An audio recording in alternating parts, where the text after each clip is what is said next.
We're moving on here to this point number 11. Build a fortress of great relationships. Jim, you write here, it is not only who you know that determines the value of your relationships. It is whether they know you as a valuable business resource. That's right. Define who you need to know today and 5 years from today. Start now to cultivate the relationships and the reputation which will expand your possibilities. Boom! Just unload the truth cannon, my friend. To be intentional about the cultivation of your relationships. Most people are not. Most people say, you say, hey, who do you know? Tell me about your circle of friends. And they start naming all the people they've known that have sort of been like, the little cockleburs that attach to your clothing as you walk through the woods, right? They're friends that they picked up along the way, but they didn't necessarily choose. Well, if you would choose to keep them, cool. Then that's a friend you ought to cultivate. Yeah. But if it's a friend that's really not like you want to be, then maybe you could diminish the amount of time you spend with that friend and spend more time with the one that is giving you more reinforcement. I have to do the devil's advocate. I have to ask this because I know there's a thriver going, are you saying you need to hate people? No. Hate's not a useful emotion. You're saying you're saying if there's someone I'm around who's kind of a negative Nancy, sort of an Eeyore of life, sort of a Debbie Downer, you're saying you need to minimize your time with this person? Yes, absolutely. Intentionally diminish the percentage of your time that is spent with people who drag you down. My sister used to associate with a woman who was so negative that every time I saw her, I started getting depressed. And it just occurred, because she always looked at the ugly side of whatever was there, was always skeptical, was never happy and uplifting. And I just said to my sister once, I said, hey, when you come over next time, don't bring her. Oh! Wow. It's fine if I go somewhere where you and she are together, but when I'm inviting you over, I'm not by default inviting her over. Yeah. Because I'd really rather not have her around. And of course, my sister knows me well enough that she got it, what I was talking about. But, that'd be awkward in some cases. So just be tactful about it, but intentionally diminish the amount of time you spend with poisonous people and increase the amount of time you spend with positive, nurturing people. In your own life, I know that you have done this. I've seen it from afar as I've researched you and kind of feel like I got to know you sort of virtually.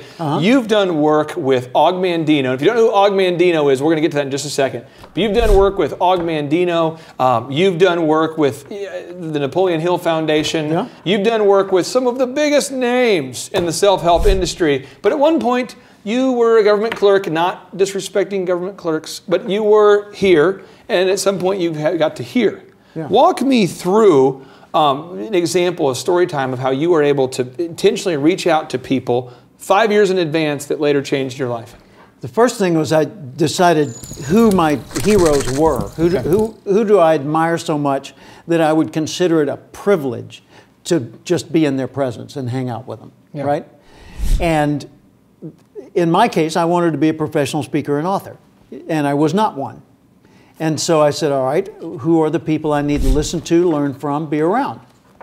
And of course, I didn't have permission to be around them, so I just listened to them and learned from them and read their books. And then I joined the National Speakers Association. Here we go. Brand new. It had like, I don't know, 200 members at the time. This was back in 1976. And when I joined, I was really not qualified to be a member of the National Speakers Association, but it wasn't that sophisticated yet. And so it was easy to join. So I paid at the time, $60. And then I started planning to go to the Speakers Convention. And I knew at the Speakers Convention there would be a gathering of a couple hundred of the top professional speakers and authors in the world, and they would be sharing their secrets with each other at that meeting. And so I saved up my money. I went to the meeting. It was in Louisville, Kentucky. Okay. And when I arrived at the meeting, I knew nobody. So I went to Bill Johnson, who was running the association at the time, and he was doing the check-in. And I said, I'm Jim Cathcart from, at that time, Tulsa, Oklahoma, and I'm here to attend the speakers convention. He said, well, good. You know, nice to see you, little boy.